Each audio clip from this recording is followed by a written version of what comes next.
ஆன்மீக சொந்தங்கள் அனைவருக்கும் அன்பான மாலை வணக்கம். நாம் நம்மளுடைய சேனலில் தொடர்ந்து நிறைய சுவாரஸ்யமான ஆன்மீகம் சார்ந்த தகவல்களை தாங்க பார்த்துட்டு வந்துட்டு இருக்கோம்.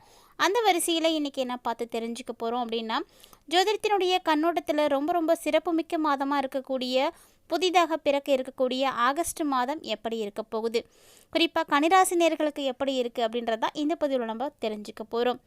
இந்த ஆகஸ்ட் மாதம் பார்த்திங்கன்னா ரொம்ப விசேஷமான ஒரு மாதமாக இருக்கிறதுக்கு முக்கியமான காரணம் என்ன அப்படின்னு பார்த்திங்கன்னா, இந்த மாதத்தில் வரக்கூடிய அற்புதமான பண்டிகைகள் தான்.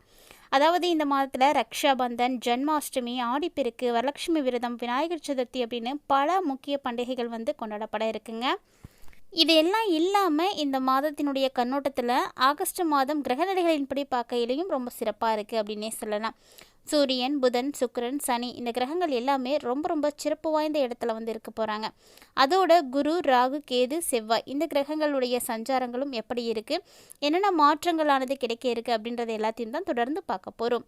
வீடியோக்குள்ளே போகிறதுக்கு முன்னாடி நீங்கள் இன்னும் நம்ம சேனலை சப்ஸ்கிரைப் பண்ணாமல் இருக்கீங்க அப்படின்னா மறக்காமல் சேனலை சப்ஸ்கிரைப் பண்ணிக்கோங்க. கூடவே பக்கத்தில் இருக்கிற பெல் சிம்பிளையும் கிளிக் பண்ணிக்கோங்க. அப்போ தான் நாங்கள் போடக்கூடிய வீடியோக்கள் எல்லாமே உங்களுக்கு நோட்டிஃபிகேஷனாக உடனுக்குடன் வந்தடையும். நீங்களும் பார்த்து பயன்பெறலாம். வாங்க வீடியோக்குள்ளே போகலாம். நவகிரகங்களினுடைய தலைவனாக இருக்கக்கூடிய சூரியன் ஆகஸ்ட் மாதத்தில் முதல் பாதியில் சூரியன் கடகராசியில் இருக்க போகிறாரு. அதே ஆகஸ்ட் 17க்கு அப்புறமா கடகராசியில் இருந்து தன்னுடைய சொந்த ராசின்னு சொல்லக்கூடிய சிம்மத்துக்கு போக போகிறாரு. இது சிம்மராசிக்காரர்களுக்கு மிகப்பெரிய பலம் அப்படின்னே சொல்லலாம். அடுத்து புதன், சுக்கிரன், செவ்வாய் இந்த கிரகங்கள் பார்த்திங்கன்னா ஜூலை 18 அன்னைக்கு கடகராசியில் வக்ர பயிற்சி அடைந்த புதன் ஆகஸ்ட் 11ஆம் தேதி வரைக்குமே வக்ர நிலையில் தான் இருப்பார். ஆகஸ்ட் 3 அன்னைக்கு புதன் பகவான் கலஸ்திரஸ்தானத்திலிருந்து தனுசு ராசிக்கு அஷ்டமஸ்தானத்துக்கு போக போகிறாரு. அதை தொடர்ந்து பார்த்திங்கன்னா பல மாற்றங்களை இந்த கிரக நிலைகள் ஒன்று பண்ணி கொடுக்கும் அப்படின்னு சொல்லலாம். அதாவது ஆகஸ்ட் 30ஆம் தேதி அன்னைக்கு புதன் கடகத்தில் இருந்து சிம்ம ராசிக்கு போக போகிறாரு. புதன் சிம்ம ராசியில் செப்டம்பர் மாதம் 15ஆம் தேதி வரைக்குமே இருக்க போகிறாரு. அடுத்ததாக சுக்கிரன் மிதனத்திலேருந்து கடகராசிக்கு பயிற்சி ஆவார் இந்த ஆகஸ்ட் மாதம். அடுத்து செவ்வாய் ஆகஸ்ட் மாதம் முழுக்க செவ்வாய் ஒரு குறிப்பிட்ட ராசியில் தான் இருக்க போகிறாரு. அதாவது கடகராசிக்கு 3வது வீட்டில் செவ்வாய் சஞ்சரிக்கிறது ஒரு நல்ல பலன்களை கொடுக்கும். அடுத்ததாக குரு, சனி, ராகு, கேது இந்த கிரகங்கள் பார்த்திங்கன்னா குரு மிதன ராசியில் இருப்பார் ஆகஸ்ட் 13 வரைக்கும் ராகுவினுடைய நட்சத்திரத்திலும், அதுக்கப்புறமா குருவினுடைய சொந்த நட்சத்திரத்துக்கும் மாறிடுவார். இது ஒரு கலவையான பலன்களை கொடுக்கும் அப்படின்னு சொல்லலாம். ஆகஸ்ட் 13க்கு அப்புறமா குருவினுடைய பலன்கள் ரொம்ப சிறப்பாக இருக்குங்க. அடுத்ததாக சனி முன்னாடி பயிற்சியான மாதிரி மீனராசியிலே தான் இருக்க போகிறாரு. என்ன இப்போது வக்ர நிலையில் இருப்பார். ஆகஸ்ட் 3ஆம் தேதி வரைக்கும் கேதுவினுடைய துணை நட்சத்திரத்துலேயும் அதுக்கப்புறமா புதனுடைய துணை நட்சத்திரத்துலேயும் மாறுவார். ஆனால் வக்ர நிலையில் தான் இருப்பார். பொதுவாக ஆகஸ்ட் 3க்கு அப்புறமா ஒரு சில நல்ல பலன்களை சனி பகவானால் ஏற்படும் அப்படின்னு எதிர்பார்க்கலாம். அடுத்து ராகு கும்பராசியில் இருப்பார். குருவினுடைய ராசியில் ராகு இருக்கிறது பொதுவாக சாதகமான பலன்களை கொடுக்கும் அப்படின்னு சொல்லுவாங்க. அதே போல் தான் கேது பகவான் சிம்ம ராசியில் இருக்க போகிறாரு. ஸோ ஆகஸ்ட் 4 வரைக்கும் கேது தன்னுடைய சொந்த துணை நட்சத்திரத்துலையும் அதுக்கப்புறமா புதனுடைய துணை நட்சத்திரத்துக்கும் போயிடுவார். ஸோ இது உங்களுக்கு ஒரு கலவையான பலன்களை கண்டிப்பாக கொடுக்கும். பொதுவாக இந்த கிரக நிலைகளானது ராசியின் அடிப்படையிலும் சரி நட்சத்திர அடிப்படையிலும் சரி இருக்கக்கூடிய இடங்களுக்கு ஏற்ப பலன்களை மாற்றி அமைத்து கொடுக்குறாங்க. கூடவே இந்த டைமில் விபரீத ராஜயோகங்கள், கஜலட்சுமி ராஜயோகம், லக்ஷ்மி நாராயண யோகம் அப்படின்னு பல யோகங்களையும் உண்டு பண்ணி கொடுக்குது. ஸோ இந்த கிரகநிலைகள் எல்லாமே ஒவ்வொருவருடைய வாழ்க்கையிலையுமே நல்ல மாற்றங்களை கொடுக்க போகுது. அதில் கன்னிராசினியர்களுக்கு எப்படி இருக்க போகுது அப்படின்னு தான் இந்த பதிவில் நம்ம டீட்டெயில்டாக தெரிஞ்சுக்க போகிறோம். உங்களுடைய ராசிக்கு புதன் பலம் பெற்று இருக்கிறாரு. அதாவது பலம் பெற்று 11வது இடம்னு சொல்லக்கூடிய லாபஸ்தானத்தில் இருக்கிறாரு. ஸோ நீங்கள் எப்படி இருப்பீங்க கன்னிராசிக்காரங்களே, உங்களுடைய ராசி அதிபதி இல்லையா அவர் பலம் பெற்று இருக்கிறாரு. சுறுசுறுப்பாக இருப்பீங்க. எடுத்த காரியத்தை எல்லாத்தையுமே சிறப்பாக செய்து முடிப்பீங்க. எந்த ஒரு காரியத்தை நீங்கள் கையில் எடுத்தீங்கனாலும் அது உங்களுக்கு வெற்றியை மட்டும்தான் தேடி கொடுக்கும். மேலும் வியாபார யுத்திகளை எல்லாம் நீங்கள் கையாண்டீங்க அப்படின்னா உங்களுக்கு லாபங்கள் பன்மடங்கு உயர்ந்து கிடைக்கும் அப்படின்னு சொல்லலாம். கூட்டு தொழில் செய்யக்கூடியவங்களுக்கு ஒரு லாபகரமாக ஒரு டைமிங்காக இருக்கும். நல்ல ஒரு பலன் கிடைக்கும். பங்குச்சந்தை முதலீடுகளும் சரி ஆன்லைன் வியாபாரமும் சரி களை கட்டி காணப்படும். இது எல்லாமே உங்களுக்கு ஒரு நல்ல ஒரு டைமிங். புதனால் உங்களுக்கு இவ்வளோ பெரிய அபரிவிதமான நல்ல பலன்கள் ஏற்பட போகுது அப்படின்னே சொல்லணும். அடுத்து 6ஆம் ஸ்தானத்தில் ராகு பகவான் இருக்கிறாரு. 6வது ஸ்தானத்தில் ராகு இருக்கிறதுனால வெளிநாடு வேலை வாய்ப்புகள் எல்லாம் உருவாகும். குறிப்பாக இது வந்து வெளிநாடு வேலை வாய்ப்பு குறிக்கக்கூடிய இடம்தான். அந்நிய மொழி பேசக்கூடியவர்களுடைய உதவிகள் உங்களுக்கு வந்து கிடைக்கும். மருத்துவத்தால் விரைய செலவுகள் ஏற்பட்டுருக்கு, நிறைய செலவு பார்த்து பண்ணிகிட்ருக்கோம் அப்படின்றவங்களுக்கெல்லாம் இந்த டைம் வந்து செலவுகள் எல்லாமே கட்டுக்குள்ளே வந்துடும்.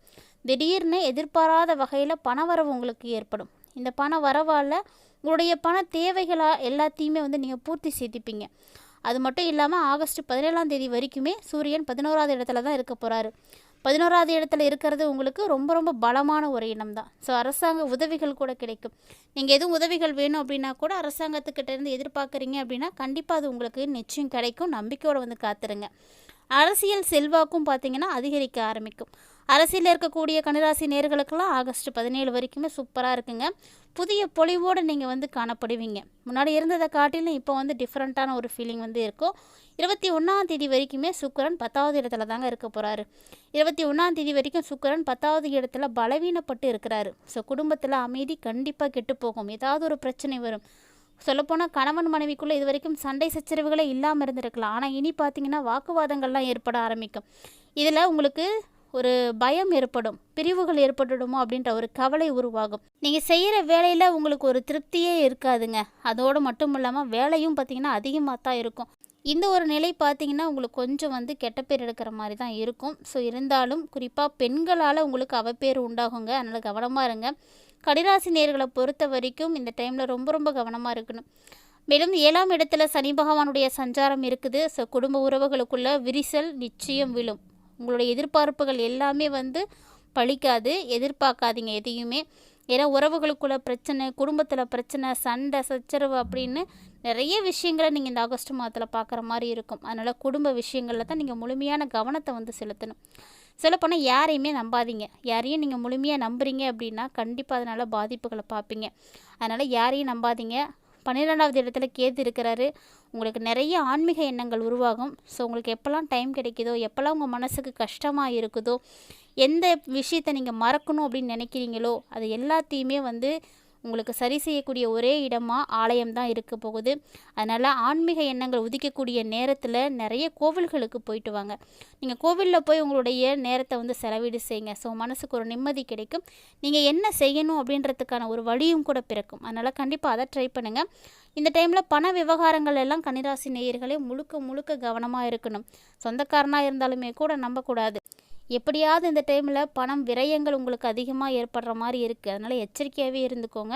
10வது வீட்டில் குரு பகவான் வேறு சஞ்சரிக்கிறாரு. ஸோ 10ல் குரு வந்தால் பதவி பறிபோகும் அப்படின்னு சொல்லுவாங்க. ஸோ தொழிலில் விரிவாக்கம் அப்படின்றது இந்த டைமில் எதையுமே செய்யாதீங்க. எப்படி செஞ்சாலும் உங்களுக்கு அதில் லாபம் கிடைக்க போகிறதில்ல. தொழில் செய்கிறவங்களாம் பொறுமையாக இருங்க. வரக்கூடிய வருமானத்தை வச்சுக்கிட்டு நீங்கள் கண்டிப்பாக உங்களுடைய வேலையை மட்டும் செய்துக்கோங்க. எப்போதும் போல் வேலை செஞ்சிங்கன்னா எப்பயும் வர மாதிரி உங்களுக்கு வருமானம் வந்துக்கிட்டே இருக்கும். புதுசாக செய்கிறேன், அதை என்ன விரிவுபடுத்துகிறேன், இன்னும் நல்லா செலவு பண்ண போகிறோம் அப்படின்னிங்கன்னா அது உங்களுக்கு திருப்பி எடுக்க முடியாத மாதிரி போயிடும். ஸோ ரொம்பவே கவனமாக இருந்துக்கோங்க. அடுத்த ஆடம்பர செலவுகள் அப்படின்றது உங்களுக்கு இந்த டைமில் இருந்துச்சு அப்படின்னா கையிருப்பு கண்டிப்பாக கரையும். கையிருப்புகள் கரைஞ்சி கடன் வாங்கி செய்கிற மாதிரியான சூழ்நிலைகள் கூட ஏற்படும். அதனால் கவனமாக இருங்க. எப்போதும் எதுக்காகவும் நீங்கள் கடன் வாங்குகிற சூழ்நிலை ஏற்படுத்திக்காதீங்க. ராசிக்குள்ளேயே செவ்வாய் வேறு இருக்கிறாரு. அதனால் முன்கோபம், அவசர முடிவுகள் இதெல்லாம் கண்டிப்பாக கன்னிராசினியர்களுக்கு இந்த ஆகஸ்ட் மாதத்தில் இருக்கும். இது எல்லாத்தையுமே நீங்கள் கட்டுப்படுத்துறதுக்கு பழகிக்கோங்க. குறிப்பாக சகோதர சகோதரிகள் இருக்காங்கன்னா விட்டு கொடுத்து போங்க. ஏட்டிக்கு போட்டியாக பேசுனீங்க அப்படின்னா அங்கே பகை வளருமே தவிர எந்த ஒரு முடிவுமே கிடைக்காது. விட்டு கொடுத்து போகிறதுக்கு பழகிக்கோங்க. யாரையுமே அதிகமாக பகைச்சிக்காதீங்க. உங்கள் மனசில் என்ன இருக்கோ அதை மனம் விட்டு பேசிடுங்க. அப்படி பேசிட்டீங்க அப்படின்னா உங்களுடைய மனசில் இருக்கக்கூடிய பாரங்கள் எல்லாமே வந்து குறைஞ்சிடும். நம்ம இந்த விஷயத்தை இவங்களோட ஷேர் பண்ணலாமா வேணாமா அப்படின்ற மாதிரி உங்களுடைய மனசுக்குள்ளேயே போட்டு வச்சிருக்க அது உங்களுக்கு மிகப்பெரிய மனபாரத்தை தான் ஏற்படுத்தி கொடுக்கும். கண்டிப்பாக அந்த விஷயத்தை செய்யாதீங்க. ஸோ ரிலாக்ஸாக இருக்கிறதுக்கு பாருங்கள். மேலும் இந்த ஆகஸ்ட் மாதம் 15, 16 உங்களுக்கு சந்திராஷ்டமமாக இருக்குது. ஸோ அந்த நாட்களில் முக்கியமான விஷயங்களை எதையும் செய்யாதீங்க. மேலும் இந்த நாட்கள் உங்களுக்கு சிறப்பாக இருக்குது. ஆகஸ்ட் மாதம் முழுக்க நல்லது நடக்கிறதுக்கு, பாதிப்புகள் குறையிறதுக்கு ஆன்மீக ரீதியாக செய்யக்கூடிய எளிமையான பரிகாரம் என்ன அப்படின்னு பார்த்தீங்கன்னா, வாரந்தோறும் வரக்கூடிய புதன்கிழமைகளில் நரசிம்மர வழிபாடுகள் செய்யுங்க. நீங்கள் தொடர்ந்து நரசிம்மர வழிபாடு செய்யும் பொழுது நல்ல மாற்றம் கிடைக்கும். அதுவும் புகழ்பெற்ற நரசிம்மர் தலங்களுக்கு நீங்கள் போயிட்டு வாங்க. இன்னும் உங்களுக்கு சிறப்பான பலன்கள் கிடைக்கும். கண்டிப்பாக ட்ரை பண்ணி பாருங்கள். இந்த பதிவு உங்களுக்கு பிடிச்சிருக்குன்னா லைக் பண்ணுங்கள், ஷேர் பண்ணுங்கள், மறக்காமல் கமெண்ட் பண்ணுங்கள். இது மட்டும் இல்லாமல் இது போல் பல இன்ட்ரெஸ்டிங்கான தகவல்களானது நம்மளுடைய சேனலில் நம்ம தினந்தோறுமே பதிவேற்றம் செய்துட்டு தான் இருக்கோம். ஸோ இது வரைக்கும் நீங்கள் நம்ம சேனலை பார்த்ததே இல்லை அப்படின்னு சொல்கிறீங்கன்னா மறக்காமல் நம்ம சேனலை ஒன்ஸ் விசிட் பண்ணி பாருங்கள். கட்டாயமாக உங்களுக்கு அதில் இருக்கக்கூடிய தகவல்கள் எல்லாம் பிடிச்சிருக்கு அப்படின்னா ஃப்ரெண்ட்ஸ் அண்ட் ஃபேமிலியோட ஷேர் பண்ணிக்கோங்க. அவர்களும் பார்த்து பயன்பெறட்டும். கூடவே ஆன்மீக ரீதியாக கொடுக்கப்படக்கூடிய எளிமையான பரிகாரங்களையும் செய்து பயன்பெறுங்க. இந்த பதிவில் நீங்கள் பார்த்து தெரிஞ்சிட்டு இருக்கக்கூடிய சுவாரஸ்யமான தகவல்களை போல் பல இன்ட்ரெஸ்டிங்கான தகவல்களோட மற்றும் ஒரு ஆன்மீக தலைப்பில் சந்திக்கலாம்.